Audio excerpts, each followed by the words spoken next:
Saludos cordiales, gracias por acompañarnos. Este instante en el territorio continental ecuatoriano son las 20:59. Ha concluido el debate de segunda vuelta que protagonizaron los candidatos finalistas Daniel Noboa y Luisa González. Tal como acabamos de escuchar, se establecieron 4 ejes: lo económico, lo de seguridad, social y político. Vamos a tener aquí en los estudios de Teleamazonas un panel para analizar los diversos aspectos que tienen que ver con el contenido y también con la forma de este debate que sin duda se vuelve trascendental. Para ello nos acompañan y doy la más cordial bienvenida a Francisco Crespo. Francisco Crespo es profesor de la UID. Gracias, Francisco, por estar con nosotros. Nos acompaña Gabriela Falconi. Ella es docente de la Universidad San Francisco de Quito. En Guayaquil, César Febres Cordero, él es columnista de Diario Expreso en el puerto principal. En la ciudad de Quito también nos acompaña Pedro Donoso, director de ICARE. Y recibimos también en Guayaquil a Ariana Tanca. Ella es investigadora, política y politóloga. Gracias entonces a nuestros panelistas. Vamos a empezar y voy a dar la palabra a Pedro para una primera lectura, una primera apreciación de lo que ocurrió hace apenas segundos. Pedro, buenas noches. Buenas noches, gracias por la invitación, Gracias, Andrés, a los panelistas, a César, a Ariana en Guayaquil. Creo que es importante, más allá de analizar el debate en sí mismo, la herramienta, el contexto es fundamental. Es decir, la importancia de este debate no radicaba en el debate en sí mismo, sino en el contexto, ¿no? Es decir, por ejemplo, regresamos a ver las cifras de indecisión, de acuerdo a perfiles de opinión, en la última encuesta, 32.7% de indecisión y datos 37.7%. Es decir, con esa indecisión, ¿no es cierto?, este debate se convertía en una herramienta fundamental para poder entender, ¿no es cierto?, no solo cómo se desarrollaba el debate y los candidatos, sino cómo llegaban los candidatos al debate. Porque creo que los candidatos no llegaban en igualdad de condiciones. ¿Qué quiero decir con esto? Que la carga mítica con la que llegaba la candidata a la Revolución Ciudadana era mayor finalmente que la de Noboa. Es decir, González debió haber utilizado este debate para desmitificar dolarización, desmitificar Venezuela, es decir, desmitificar una serie de mitos y aforismos construidos en esta precampaña, ¿no? Ok, vamos a ir con Ariana en Guayaquil. Ariana, su primera lectura, su primera apreciación de lo que ocurrió en el debate. Buenas noches. Muy buenas noches a todos mis panelistas, un gusto estar aquí con ustedes. Yo comparto la visión de Pedro, de hecho creo que el contexto, más allá de lo que él ya explicó, se hace muy importante porque es un debate realmente único, es en un contexto de una elección anticipada que surge de una muerte cruzada, que es la primera vez que se lo utiliza desde que entró en vigencia la Constitución de Montecristi en el año 2008. En ese sentido, el contexto en el que vive el país, que se siente que estamos al borde del abismo, este debate es crucial para aquel votante, que no son pocos los indecisos, ya lo mencionaba Pedro, además de los blancos y los nulos. Estamos diciendo que es un casi 40% de los electores que no están seguros por quién votar. No, y la forma cuantitativa de medirlo, a ver si este debate tuvo impacto o no, pues será en los próximos días en la publicación de encuestas. Veremos si esos números bajan. Pero tal como está ahora, que ese casi 40% de los votantes no sabe a quién elegir, la elección podría irse a cualquiera de los dos candidatos. Gracias, Ariana. Francisco, otra lectura que pongo para la conversación es que quizás no quisieron enfrentarse, no hubo la posibilidad de una confrontación, no cometer errores. Eso fue lo que se cuidaron los dos. Muy buenas noches, Andrés. Buenas Igual noches. Un saludo a todos los panelistas que están aquí y a la audiencia. Efectivamente, yo quería justamente, y quiero hacer esa perspectiva del debate desde lo que son las audiencias. Claro. Porque, vamos a ver, las encuestas que se han estado dando y han estado circulando indicaban, en principio, una ventaja de Daniel Noboa. Y las audiencias estaban esperando que en este debate la candidata Luisa González pueda poner cartas en el asunto y atacar de alguna manera a Daniel. No se ha visto eso, me parece que es un debate bastante parco en ese sentido, no ha habido nadie que destaque. Además, las cartas, como había dicho en ocasiones anteriores en otros espacios, ya se han revelado en el primer debate, en donde sí fue sorpresivo que Daniel Noboa pues mostró esa preparación, un candidato diferente que tenía conocimiento, al menos esa fue la percepción que se dio en el primer debate. Hoy ya se conocía el perfil de Daniel Noboa, se conocía el perfil de Luisa González, pero hay que decir una cosa, en este debate se vio al menos que Luisa González se preparó un poco más para el debate, sin embargo, no destacó, no atacó, no pues arrinconó a Daniel Noboa como se hubiese esperado, de acuerdo a lo que dicen las encuestas. Era la sensación que habíamos comentado mientras veíamos de unos candidatos junior, no eran candidatos fogueados, gente de combate, no se puede comparar con el debate Febres Cordero-Borja, ni se puede comparar con el debate de Arauz con Lasso, eran candidatos junior. Absolutamente, yo pienso que debe ser molesta la falta de profundidad y la ligereza y la falta de pasión y compromiso que hemos podido ver en este debate.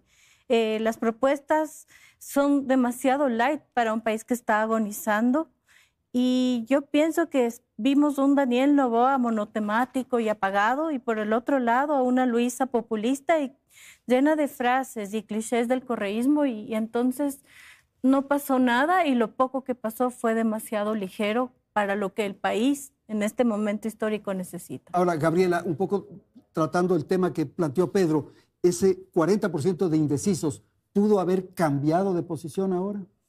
Yo creo que es algo que vamos a poder detectar, no solo en este momento, sino en el post-debate, lo que veamos en redes sociales, lo que veamos mañana, en todas las conversaciones, twitters y demás espacios. Pero yo pienso que ahorita también la gente comenzó a mandar una cantidad de memes que sea o no algo que se deba o no meter en este punto en la conversación, sí dan a pensar que hay alguna gente que comenzó a molestarse con los resultados de Noboa y a pensar, a replantearse ciertos puntos sobre Luisa. Ahora, hay una particularidad en este debate y es que se para con el proceso, con las elecciones 15 días, de modo que habría que ver cómo recomponen las fuerzas, ¿no? Efectivamente, esto de los 15 días es fundamental. Y se nota en los dos candidatos, porque no quisieron arriesgar. Una cosa es un debate como el anterior, que estábamos a una semana más o menos de las elecciones. Aquí con 15 días es difícil, se veía difícil que los candidatos arriesguen en el debate. Así que se vio un debate bastante lineal, sin arriesgar, porque en 15 días pueden pasar muchas cosas. Yo creo que en el tema de las redes sociales no veo material del debate para poder generar memes o viralizar algo. Entonces, a mi modo de ver, este debate no creo que vaya a influir como influyó tremendamente el primer debate. El tema central es a dónde se van los indecisos, ¿verdad, Pedro? Porque los que son de Noboa ratifican, confirman, y los que son de González igual. Totalmente. ¿Qué pasa con los indecisos? Yo creo que, digamos, el debate no puede ser el gran elector. Creo que hay otros electores mucho más importantes, ¿no? Por ejemplo, la resolución de los casos de los magnicidios, por ejemplo, ¿no? Es decir, este anuncio de los Estados Unidos no es un anuncio que puede ser leído por fuera del proceso electoral, ¿no? La violencia es otro gran elector, el estiaje y el fenómeno del niño. El mismo gobierno, digamos, ¿no? Su incapacidad, por ejemplo, de gestión. A mí me sorprendió mucho que Guillermo Lasso apareció en el debate, casi a la mitad del debate, digamos, ¿no? Me refiero enunciado, ¿no? Cuestionando y Cuestionado y enunciado. Claro. Porque a la larga, digamos, esa podría haber sido la estrategia del correísmo. De acuerdo a perfiles de opinión, un 37% de los consultados dicen que Noboa haría un gobierno similar al de Guillermo Lasso. Creo que ahí González no tuvo la habilidad de plantear finalmente ese análisis comparativo, ¿no? Ok, vamos entonces a tratar los diversos ejes que se trataron o se plantearon durante el debate. Y vamos a empezar con el eje económico y para eso damos la palabra a Belén. Belén, buenas noches. Hola Andrés, amigos, muy buenas noches. Efectivamente, el eje económico fue el primero en ser abordado en este debate y uno de los tópicos trascendentales que se tocó es el respecto de si traer o no las reservas internacionales al país. El candidato Noboa señaló que ese sería su plan Z, mientras que la candidata Luisa González sostuvo que sí lo haría y explicó cómo. También se habló sobre la dolarización y el fenómeno del niño. Escuchemos una parte de sus intervenciones.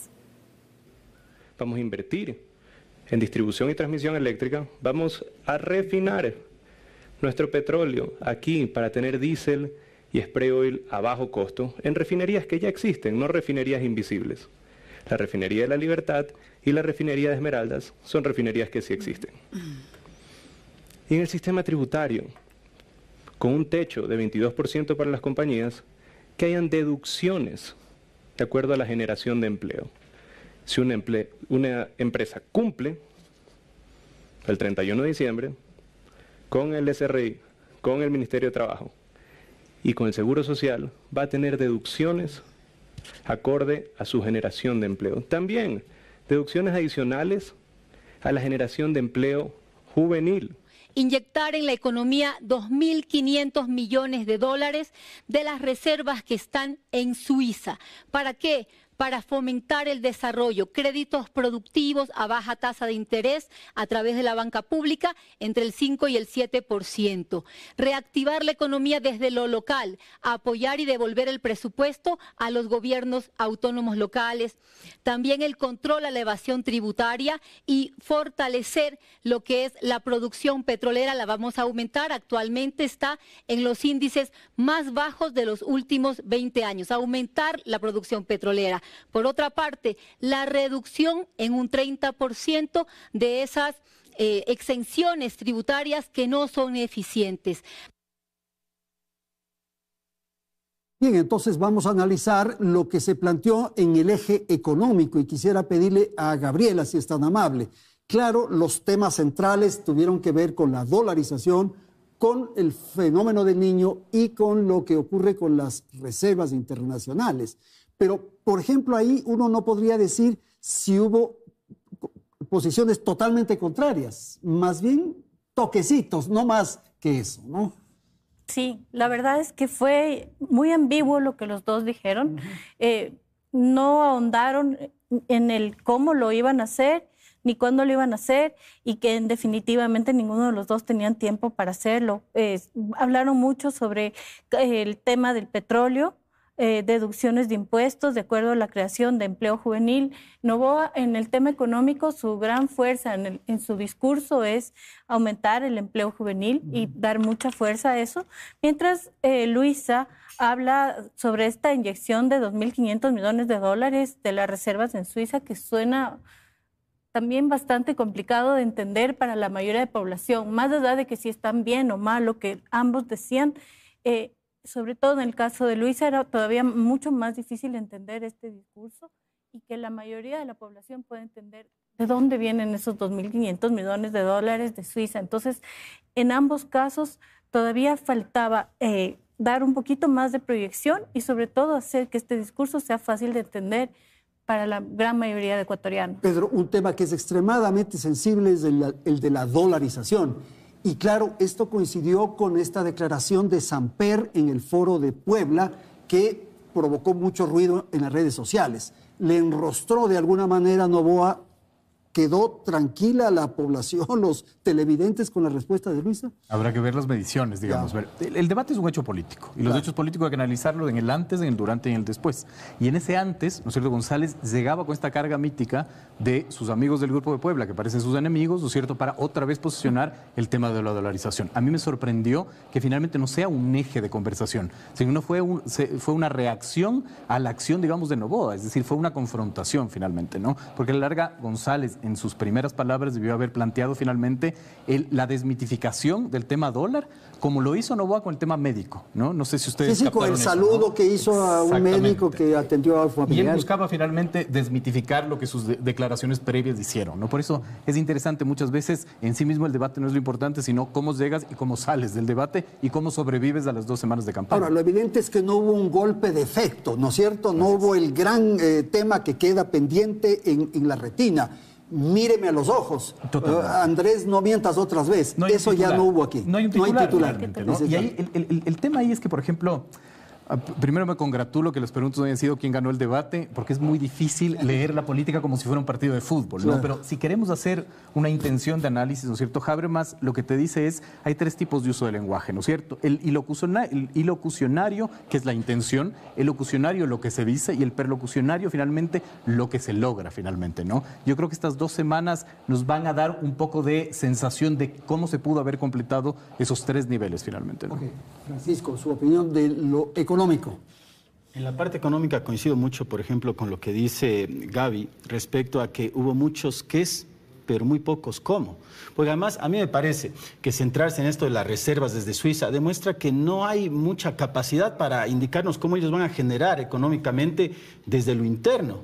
Entonces, nos hablan de eso, pero no nos dan realmente, nos dicen qué hacer, pero no nos dan realmente la fórmula de cómo hacerlo. Y en este sentido, fíjense que es interesante un poco analizar lo que quiso, al menos lo que intentó hacer Daniel Noboa dentro de esto, porque pues habló muy poco de la dolarización, lo intentó, pero luego no fue muy consistente, porque esto lo podría haber desarrollado mucho más. Podría haber profundizado, ¿sí? y picar más a la contendora. Sí, claro. Porque aprovechando el tema de lo económico, esto era un tema que podía haberse pues concretado como algo interesante, pero coincido además también con el asunto de que no hay un titular en este debate.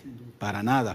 Así que habrá que ver la creatividad de los que conforman la estrategia de campaña de cada uno de los candidatos, de las candidaturas, dentro de lo que son las redes sociales, a ver cómo exprimen este debate, ¿no? Que ha sido bastante flojito. César, en Guayaquil se integra ya a partir de este instante a la señal y a la transmisión de este programa especial de Hora 25.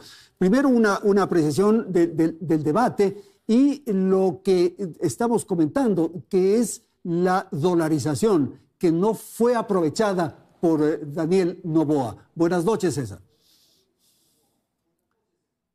Buenas noches, estimado Andrés, y todos los que están con nosotros ahora. El tema de la dolarización es un tema emblemático en la política ecuatoriana. En los años recientes ha sido usado para golpear al correísmo con fuerza, porque ellos han dado en muchos casos paso a eso, ¿no? Lo que pasó hace poco en Puebla, por más de que hayan estado hablando no de la dolarización como el uso de la moneda de un país, sino para dejar de usarla como moneda de transacción, aunque eso va, y reserva, eso también va a afectar al dólar eventualmente si lo usamos en el Ecuador. Yo creo que también no es un tema urgente para muchos en el país, ¿no? Las drogas, la inseguridad, los servicios de atención en la salud, en la educación, todo eso es más tangible, inmediato. Y claro, uno puede hablar de la dolarización como estabilidad económica que necesitas para que todo lo demás funcione. Pero de nuevo, tú tienes un tiempo limitado, un espacio limitado y corres el peligro que yo creo que al final no puede haber sido la lógica, porque con otros puntos Noboa para mí cae en eso, y un poco menos Luisa, corres el peligro de hablar de un tema que se considera pasado, gastado. Cuando quieren diferenciarse Luisa de la candidata que en primera vuelta solamente hablaba de lo que ya hicieron, y un Noboa que en cambio encarnaba la nueva política, que hablaba de otros temas, que hablaba de forma técnica incluso. Ok, Ariana, quisiera quedarme en Guayaquil para pedirle también su apreciación sobre este bloque o eje económico, su apreciación en el sentido de lo que decía César, esto que conversaron, esto que debatieron, que plantearon los candidatos, llega a territorio, como se dice ahora, llega al hombre de a pie, por favor. Realmente no, y yo creo que no hubo mayor debate en eso porque al parecer los dos estaban de acuerdo que ninguno quería desdolarizar, ¿no? Luisa por ahí se mandó su ataque diciendo que de hecho desde su bancada se quiso establecer el dólar como la moneda oficial de Ecuador, que eso todavía, digamos, no existe en nuestra normativa, pero hay acuerdo en eso. Yo estoy, además, que ese tema, más del 80% de los ecuatorianos está de acuerdo con la dolarización. Yo creo que por temas de estrategia, no hablemos del deber ser o si es buena o mala la propuesta. Si el 80% de los votantes o los ecuatorianos está de acuerdo, ¿por qué yo me voy a ir en contra de algo que el 80% de personas está de acuerdo?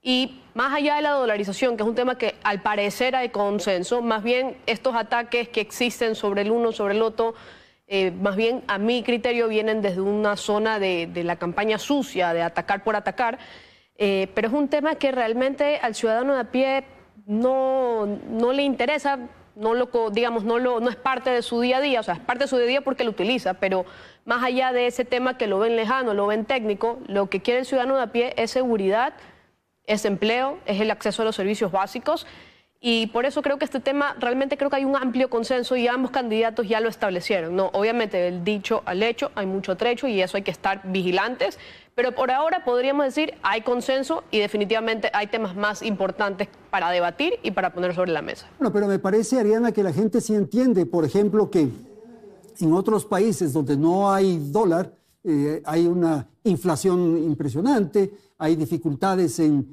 estas devaluaciones que se hacen. Entonces sí, tenemos una moneda que tiene el respaldo y la gente me parece que sí se da cuenta, incluso proyecta sus créditos, sus inversiones, sus proyectos, porque tiene una moneda solvente, ¿no?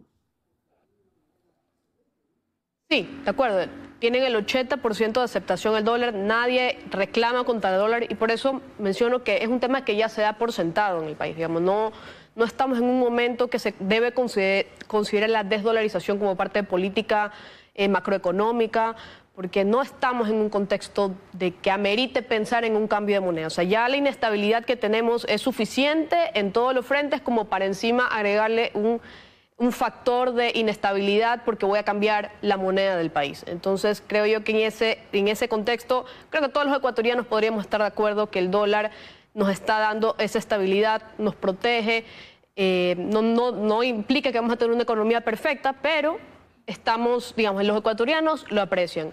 Dicho eso, nuevamente, por eso creo que con este amplio consenso y la valoración, creo que los temas de los que se debería estar hablando es más bien cómo esos dólares a través del presupuesto general del Estado van a servir a la ciudadanía. Yo creo que ese debería ser el centro del debate.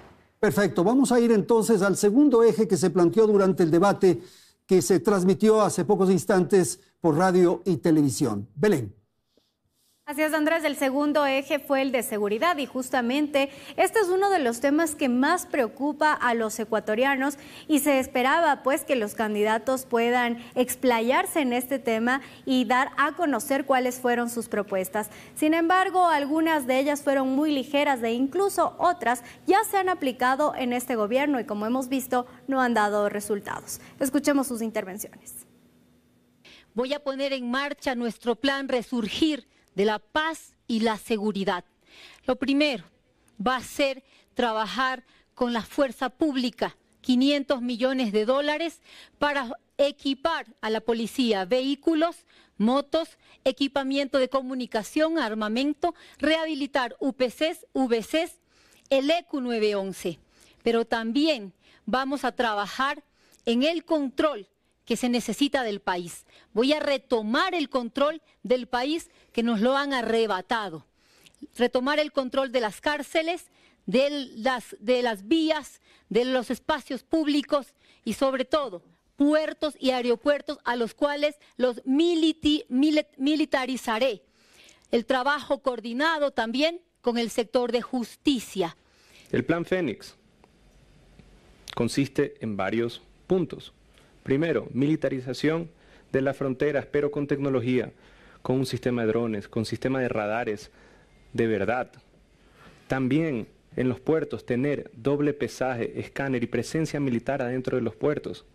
Tener un sistema de rastreo satelital en el acompañamiento también de las exportaciones en las 6 vías principales estratégicas del Ecuador. Vamos a tener también presencia militar en esas vías principales y un sistema de escaneo en los peajes previos a llegar a puerto.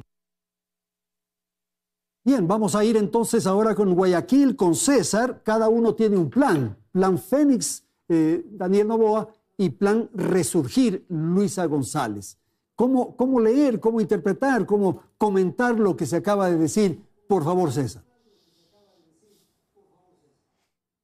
Bueno, yo creo que ninguna de las dos propuestas tiene algo bastante memorable. Llama la atención algunas cosas.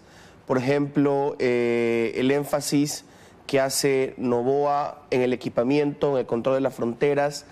Eso ya es algo que parece que coincide bastante con lo que promocionaba Topic. De hecho, hace poco lanzó en redes, digamos, la imagen de esta campaña del Plan Fénix. Y la respuesta de muchos en los medios y muchos en las redes sociales fue decir, pero ese es el plan de Topic. Sin embargo, no ha tenido, creo yo, el impacto que ese plan tuvo en su momento. En el caso de Luisa González, habla de militarizar los puertos, lo que seguramente a los expertos les generará algunos comentarios y que yo entendería que era una propuesta en su momento más que de Noboa que de ella. En su momento, Luisa González insistió en hablar de la palabra mano dura, pero al mismo tiempo decir que había que atender los problemas sociales, que generalmente más es la línea correísta. Y Noboa atacó en varios puntos del debate, incluyendo el de la seguridad, con el tema de las drogas y el tema de la tabla de drogas. Y hay una división importante ahí entre los dos candidatos que se va a ir desarrollando a través del debate. ¿verdad?, entre quien dice yo quiero invertir en la rehabilitación, luchar contra las adicciones, pero al mismo tiempo quiero eliminar esa tabla, que es una cosa que la mayoría de la gente en este país cree, que la tabla de drogas es responsable de la multiplicación de las adicciones y el recrudecimiento del problema de la droga. Luisa González la defiende. Y podemos hablar de los méritos o no de eso, pero ahí la apuesta de Luisa es peligrosa.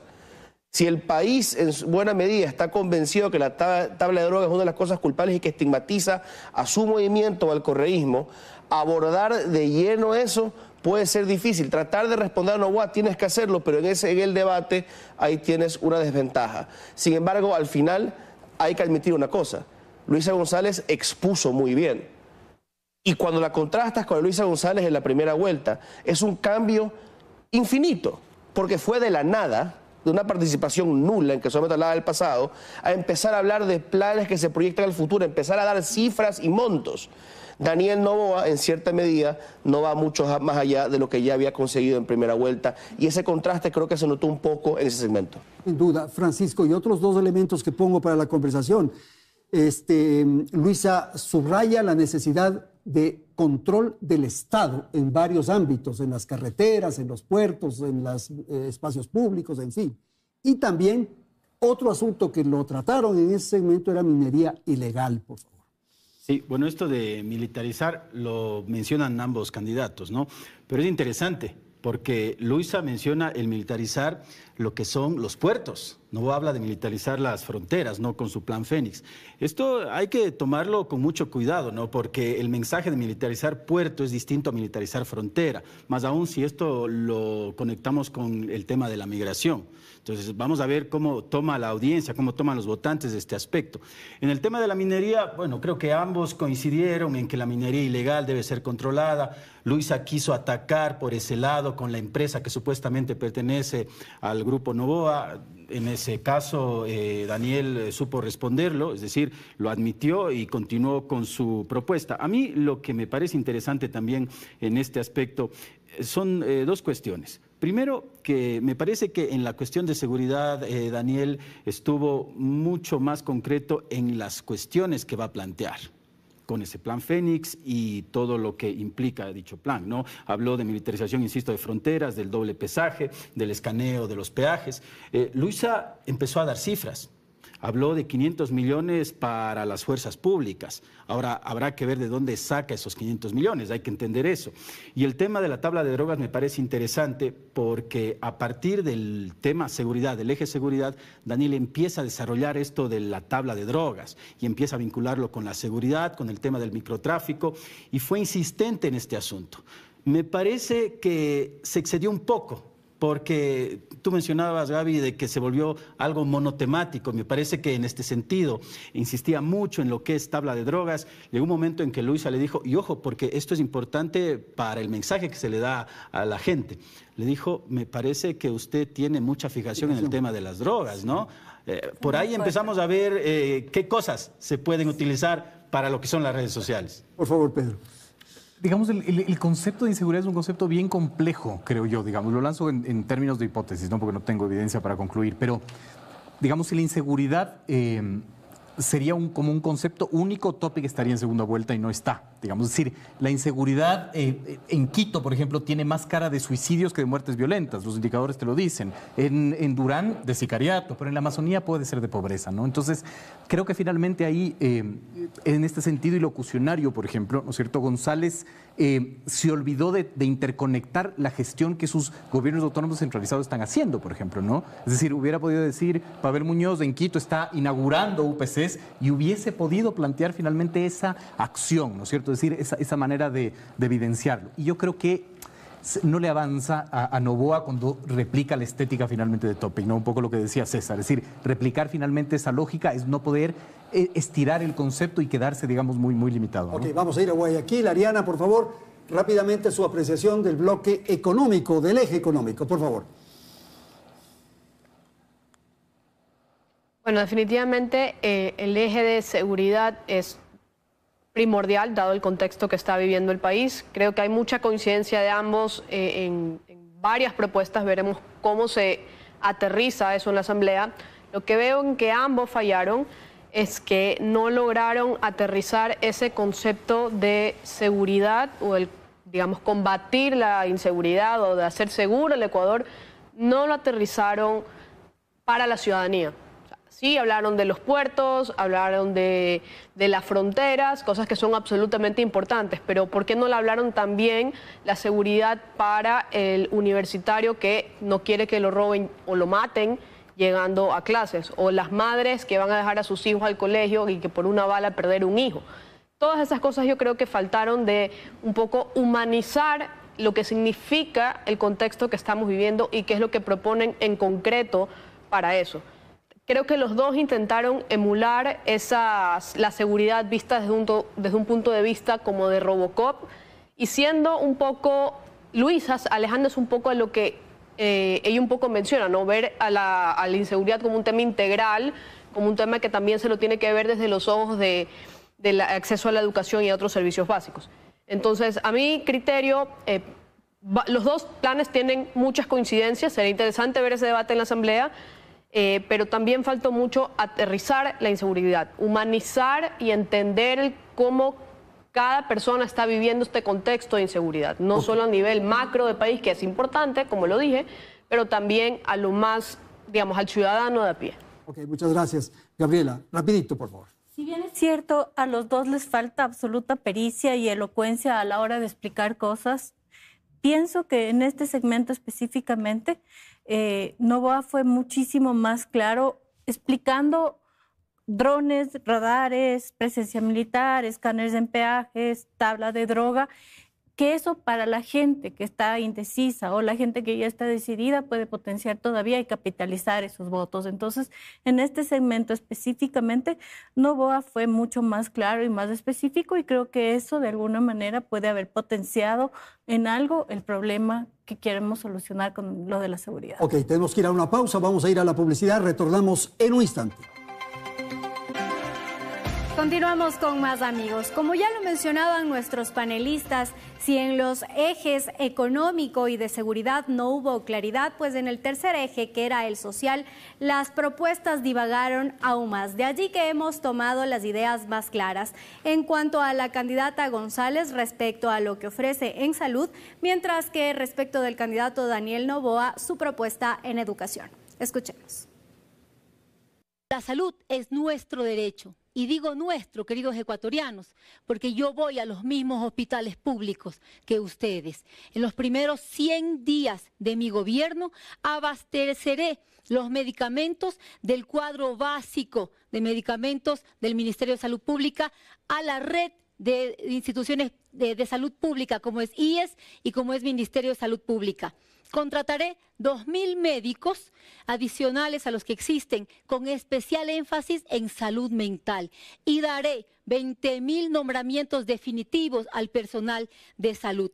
Y pondré operativos los quirófanos. Y todos tenemos los mismos derechos constitucionales a la educación pública gratuita. Primero vamos a empezar así, dándole la misma inversión para todos los estudiantes a nivel nacional. Declarar Internet como un servicio básico y darle las herramientas y darle la infraestructura necesaria para la educación de nuestros niños, así mismo como la educación superior. Que exista la opción también de carreras telemáticas, sistemas duales y también escuelas técnicas para que nosotros podamos darle la educación a cada uno de los jóvenes que aplican a un cupo universitario, sin la necesidad de un preuniversitario. Usted está hablando prácticamente de un libre ingreso a la universidad y ha hablado de que todos ingresen, y eso es cerca de 200.000 jóvenes. ¿Cómo lo va a hacer? ¿Con qué presupuesto? ¿Para qué carreras? ¿En qué universidades? Porque los jóvenes están cansados de que les ofrezcan y no les cumplan. Cuando no hay corrupción, el dinero sí alcanza. Cuando no hay corrupción, cuando no hay, pues, refinerías imaginarias de 1.500 millones de dólares, alcanza el dinero. Les doy un dato, pues, que es importante conocer. 1 hora de vuelo del Falcon 7X, del avión presidencial, equivale a la carrera universitaria completa de un joven ecuatoriano. Bien, vamos entonces con Francisco. Quizás la primera parte de lo que señaló Luisa sí resulta un poco demagógico. Señalar que en los 100 primeros días van a haber 2.000 médicos, 20.000 nombramientos. Sabemos que eso no se puede hacer. Además, ¿cómo va a pagar a los 2.000 médicos? ¿Cómo va a contratar a los 2.000 médicos? ¿De dónde van a salir? Porque esto también conecta con lo que es la formación universitaria. O sea, esto sí debió haberlo explicado mejor. Como mencionó pues, en la presentación, el tema de lo que es el aspecto social fue lo más flojo para mí de todo el debate, porque fueron ideas muy sueltas, inconexas en algunos casos.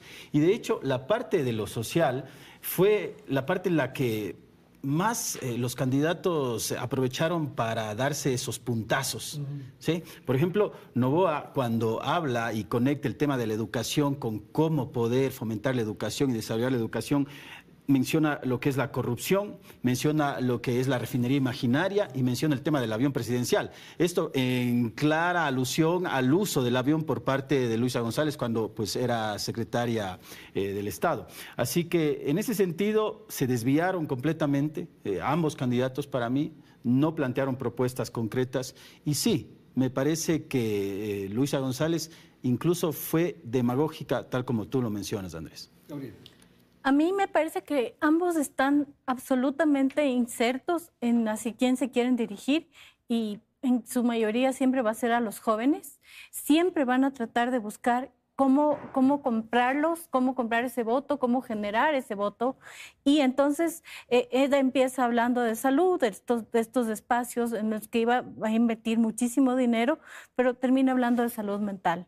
Porque sabemos que ahorita una de las principales preocupaciones que tenemos respecto a los jóvenes es ese tema, mientras por el otro lado Noboa sigue insistiendo todo el tiempo en educación y en educación universitaria.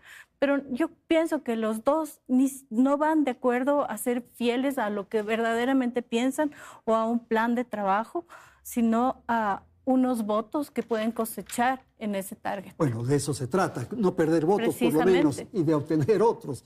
Hay un elemento que quedó pendiente del segmento anterior, Pedro, y que le podemos conectar con lo social, y es que Luisa González señaló que va a traer 2.500 millones de dólares de Suiza para actividades internas. Esto podría traer dificultades a la dolarización. Y si es que con eso se piensa atender estas necesidades a las que se refería Francisco. Bueno, a ver, digamos, es una pregunta económica que no sé si tenga yo la capacidad de responder. No se trata sino de decir cosas, de cosas sin sustento, ¿no? Totalmente de acuerdo. Digamos, tanto en el ámbito económico, en donde además Noboa yo creo que sorprendió también hablando de este discurso antibanquero, ¿no? Es decir, metió a los bancos ya en una zona de funcionalidad que habría que regresar a ver ahí con lupa, porque uno esperaría finalmente que Noboa sea proempresa, etcétera, ¿no? Pero creo que en el ámbito de lo social, en este segmento, se vieron las mayores dificultades que tiene el debate, ¿no? ¿Y por qué finalmente? Primero porque mantenemos esa herencia absurda del primer debate de que se hagan preguntas los candidatos. Es una cosa inentendible. Los candidatos tienen que contrarrestar ideas, tienen que conflictuar ideas, porque la democracia es conflicto, el conflicto es debate finalmente, ¿no? El segundo es: ¿cuál es el marco teórico del debate? No puede ser 4 expertos generando preguntas. Para eso están los planes de gobierno. Es decir, un debate tiene que basarse en el plan de gobierno. Usted, señor Daniel Noboa, en su plan de gobierno propone esto. Finalmente, ¿cómo lo va a hacer? ¿Con qué recurso? Etcétera, etcétera, etcétera. Y el tema finalmente de este fact-checking, ¿no? Yo sueño con que en el Ecuador podamos tener un debate en donde la moderadora o el moderador haga un fact-checking en vivo finalmente. Yo no tengo idea cuánto vale una hora de vuelo del Falcon no sé qué, por lo tanto no sé si es que eso equivale a un año de carrera universitaria. Sería ideal que se pueda tener un fact-checking, digamos, para que se aterrice menos más a la realidad y menos al deber ser en un debate, ¿no? Ok, vamos a Guayaquil. César, su apreciación del segmento o del eje social, por favor. Bueno, yo considero igual que el resto de los panelistas que las propuestas fueron en buena medida difusas, que son difíciles de explicar cuando ya hacemos un análisis un poco más profundo, que aquí recién lo empezamos a hacer, porque va a ser un tema de semanas, ¿no? De cómo vas a realmente solventar tus gastos. Pero recordemos, por ejemplo, el impacto del primer debate. Ahí Daniel Noboa triunfó. Es muy difícil el análisis. Hay un tema del contexto de la violencia política que se dio en los días anteriores. Hay un tema de la cantidad de gente que hubo, cómo Noboa no fue atacado. Hay varias cosas, pero uno de esos elementos es que Daniel Noboa habló de cifras y se vio como un político serio, solvente, que habló de la energía, que habló de los créditos, que habló de la agricultura, que habló de la sequía, que habló de todo, que habló del petróleo, que habló del Yasuní. ¿Qué pasa? Que cuando haces un examen más de cerca de las cifras que dio, mezcló el costo de transmisión con el costo de distribución, no el costo total de kilovatios por hora correcto, no dio números correctos en torno al castigo del barril, una serie de cosas. Pero la gente no se quedó con eso. Uno, porque él asumió un rol que es más importante que los detalles de qué dijo. Y dos, porque no fue increpado de manera, o no fue cuestionado de manera eficaz en la semana que le siguió. Ahora vamos a ver si es que van a ser increpados, el fact-checking va a ocurrir, o si es que va a ocurrir, va a ser en los días después de este debate. Y depende de los actores de sociedad civil, depende de esa jungla de redes sociales, depende de la capacidad de cada campaña de increparse los unos a los otros y desmontarse. Entonces, esas cifras pueden estar equivocadas, pero si nadie las cuestiona con eficacia, la gente no se percatará. Y el rol del que da las cifras, en este caso, ambos creo que lo buscaron, quizá a momentos a Luisa le podía salir un poco mejor, pero de nuevo, una cosa es cómo lo dices y otra cosa es lo que dices y finalmente el recibimiento depende de eso. Ok, gracias. Vamos con Ariana, su apreciación del eje social. Por favor, Ariana.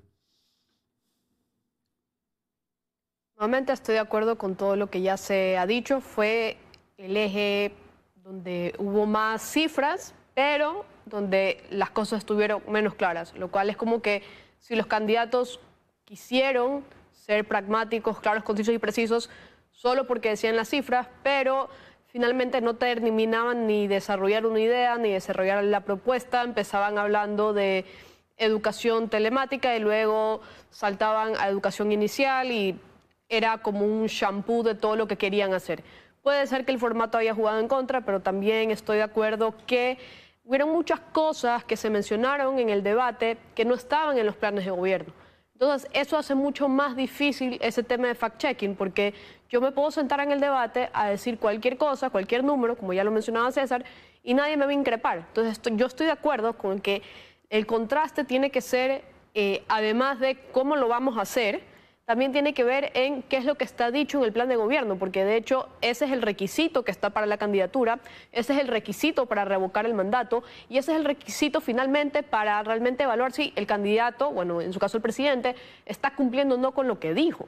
Entonces creo que el formato también impidió que se pueda desarrollar las ideas. El hecho que se incluyeron temas que no estaban en los planes de gobierno también permitió que sea difuso el tema social, siendo el más importante. Yo creo que todos los ecuatorianos estamos a la expectativa de este tema justamente por el contexto en el que está viviendo el país. Entonces, creo que ambos candidatos nos dejaron debiendo muchísimo, a pesar que dieron muchas cifras y muchas propuestas, pero finalmente no lograron aterrizar ninguna y eso es algo preocupante. Ok, tengo que ir a la publicidad, vamos a ir a un corte y enseguida retornamos para el tercer segmento de Hora 25. Gracias amigos por seguir en nuestra sintonía. El último eje que se trató en el debate fue el político y las repreguntas estuvieron a cargo de la moderadora. Entre los tópicos que se abordaron estuvo la crítica situación del IES, también la migración y finalmente la gobernanza. Escuchemos un extracto.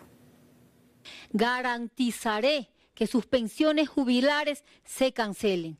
Honraremos las deudas, para lo cual haremos un planteamiento de pagos. Y lo siguiente, ¿cómo se fortalece el IES? El IES se fortalece aumentando la cantidad de aportantes. Tenemos necesidad de empleo, por una parte, empleo adecuado con afiliación al IES, y por otra, una necesidad de aumentar el financiamiento en el IES. Cuando fue la era de su principal asesor, el expresidente Correa, justamente se eliminó el aporte del 40% del Estado para el pago de pensiones jubilares. En un potencial gobierno suyo, ¿usted qué haría? La candidata a la presidencia de la República soy yo. Quien está aquí frente al pueblo ecuatoriano es Luisa González, no Rafael Correa. Y más allá, hay que aclarar al pueblo ecuatoriano. Ese 40% se lo quitaba con una salvedad, que si hacía falta dinero para pagar las pensiones jubilares, el gobierno iba a reconocer el 100% de esas pensiones, pero jamás íbamos a dejar a nuestros afiliados sin que reciban su pensión. Y ponernos al día con el IES, poco a poco ir haciendo un plan de pagos que reduzca la deuda con el IES, es importantísimo. Número 2, devolverle liquidez al IES. Gobiernos pasados, y eso también lo pueden googlear, jóvenes, ¿qué hacían? Le vendían bonos del Estado o le entucaban bonos del Estado al Seguro Social, dejaban al Seguro Social con papeles y tocaban la liquidez de ese Seguro Social. Debemos de recomprar esos bonos y volver a darle liquidez al Seguro Social. La pensión mínima será el salario básico unificado. El Estado debe pagar un 40% del fondo de jubilación que está trazado. Si no hay para pagar lo que por ley corresponde, ¿cómo usted pretende hacer este tipo de incrementos? El Estado debe dar una asistencia adicional al Seguro Social en el caso de que no tenga la liquidez para cumplir con este mínimo. En el caso de que no tenga la liquidez para cumplir con este mínimo. Pero no va a ser necesario si es que generamos el empleo adecuado a nuestros jóvenes, generamos empleo adecuado para todas las edades y volvemos un país más competitivo para la inversión, con menores costos, con facilidades a la inversión, con inversión pública también en infraestructura. Y el eje político se convirtió más bien en un eje de la seguridad social. Gabriela. Sí, me hubiera gustado ver un poco más la parte en la que tuvieron una interesante discusión de con quiénes podrían aliarse y con quiénes no, en la parte política, y ¿no? la relación con la Asamblea. Gobernar y gobernar. Pero bueno, viendo lo del IES, yo creo que coincidieron muchísimo los dos en lo que ellos querían y hablan mucho de aumentar aportantes, de aumentar empleo, que haya una asistencia adicional hacia el IES y entonces y aumentar la inversión. Todo esto también sigue sonando interesante, pero sin decirnos cómo lo van a hacer. Y esa sigue siendo una preocupación gigante para todos. Con un gobierno, César, que va a tener de enormes dificultades porque tienen el fenómeno del niño, dejan de percibir los recursos del Yasuní porque hay deudas internacionales que están pendientes de cumplirse, hay enormes dificultades en la economía. Y es que yo comparto, ¿no?, la preocupación de por qué este segmento en cierta medida se desperdició. Aquí hay que discutir la gobernabilidad del país. Cómo incluso si gana el correísmo, gana como la primera minoría. Si gana Noboa, y sí se lo mencionó en un momento, creo que fue por Cruz del Salto, gana con una bancada pequeña. ¿Cómo vas a tratar, por último se va a hablar del IES, ahora un IES que va a rotar la presidencia? ¿Cuál va a ser la relación del Ejecutivo con ellos ahí? La representación sindical en el Ecuador, el movimiento indígena, con quien tiene el correísmo una larga historia de conflicto, y Daniel Noboa acaba hace unas semanas de atacar a Leonidas Issa, señalando lo de correísta, lo que llama un poco la atención que él escoja esos términos. Yo siento que se distrajo el debate en ese sentido con las preguntas con las que quisieron tratar. Al final, el Ecuador tiene muy poco tiempo para ponerse de pie y encontrar consensos, y de hecho, una opción política que está acostumbrada a gobernar según la omnímoda voluntad de su caudillo, y otro proyecto político que se trata de alejar de la idea de coaliciones como si fueran trincas, pues quizá no estén preparados ninguno de los dos para poder lidiar con la crisis política del Ecuador. Ok, Pedro, por favor, también el tema político. Sí, muy deber ser, digamos, este segmento también, ¿no? Es decir, ¿cómo no puedes hacer la pregunta de cómo vas a sobrevivir en este país en donde la guerra interfunciones es un gran elector también? Es decir, estamos viendo que hay un canibalismo político entre la Fiscalía, el Consejo de la Judicatura, el Consejo de Protección Ciudadana, la Corte Constitucional. ¿Cómo no haces finalmente esa pregunta? ¿Cómo no profundizas finalmente esa pregunta? Porque de aquí al 5, 10, 15 años, la gran palabra y la gran inquietud es lo que dice César, es la gobernabilidad. La gobernabilidad en gobiernos locales, por ejemplo, ¿no? Yo he repetido mucho esto. Es decir, alcaldías como la alcaldía del PAN en La Suay, en donde el alcalde ganó con 6 votos de diferencia, en Yaguachi con 197 votos de diferencia de un padrón electoral de 40.000. Es decir, la gobernabilidad es el gran asunto finalmente, y aquí no se profundizó, ¿no es cierto?, el cómo se va a asegurar gobernabilidad. Si Noboa va a aceptar, por ejemplo, la coalición que no aceptó Guillermo Lasso, digamos que para mí es una alta probabilidad. Es decir, había que profundizar, digamos, de cómo vas a gobernar un país, no solo en un año o 8 meses, sino, digamos, de aquí, digamos, al futuro, ¿no? Y la recuperación de las instituciones. Rápida, por favor, Francisco. Rápidamente, aquí yo sí tengo una crítica tremenda. Yo no entiendo cómo este tema, el político, no se permitió que haya réplica y contrarréplica entre las dos candidaturas y la moderadora empieza a hacer las réplicas y contrarréplicas. Eso pues desprestigió esta parte del eje político. Y luego, es que en el eje político los candidatos podían hablar de temas importantísimos, la gobernabilidad con la Asamblea, como ya lo mencionó Pedro, la validez, por ejemplo, del Consejo de Participación Ciudadana, el tema de la gobernanza con la comunidad migrante, es importantísimo eso. Y finalmente, el asesinato de Fernando Villavicencio, ¿qué se va a hacer al respecto? Eso es política. Y creo que en este debate se demostró que, al menos en la parte política, no se tenía claro a qué se refiere ese eje. Ok, vamos a terminar con Ariana en Guayaquil. Ariana, por favor, su exposición. Definitivamente el segmento político también quedó debiendo porque finalmente la gobernabilidad en el país es la eterna pregunta que nunca tiene una respuesta. La historia de nuestro país se escribe entre pugnas de poderes, entre canibalismo político, como le decía Pedro, y no hubo ni una sola referencia a eso, más que qué es lo que se va a hacer en la Asamblea. Y es ahí donde las papas queman. Independiente de quién gane, ningún partido tiene mayoría para gobernar. Y en las democracias que tienen un presidente sin una mayoría legislativa, eso aumenta las probabilidades de inestabilidad política. Es decir, en estos años, 8 meses, la muerte cruzada de cierta forma puso una pausa porque dio un espacio de campaña que le da pausa a este canibalismo político, pero desde noviembre eso se retoma. Creo que es lo más importante, la gobernabilidad. Sin gobernabilidad no hay el resto de cosas. No se puede hacer planes de salud, no se puede hacer absolutamente nada porque los actores políticos están más preocupados en su metro cuadrado de poder, que, ojo, tiene un incentivo muy fuerte porque en febrero ya empieza otro proceso electoral. Entonces a algunos les conviene que al gobierno le vaya mal. Entonces, creo que esta era la pregunta del millón, que no tuvo respuesta, porque al final del día los planes de gobierno tienen muchísimas coincidencias, pero lo que realmente separa a los dos candidatos es su forma de hacer política, su forma de gobernar. Y es ahí donde tuvimos que ver ese contraste, que no lo vimos. Perfecto. Muchísimas gracias a nuestros panelistas. Gracias a la audiencia que nos ha acompañado. Felicidades, Ecuador.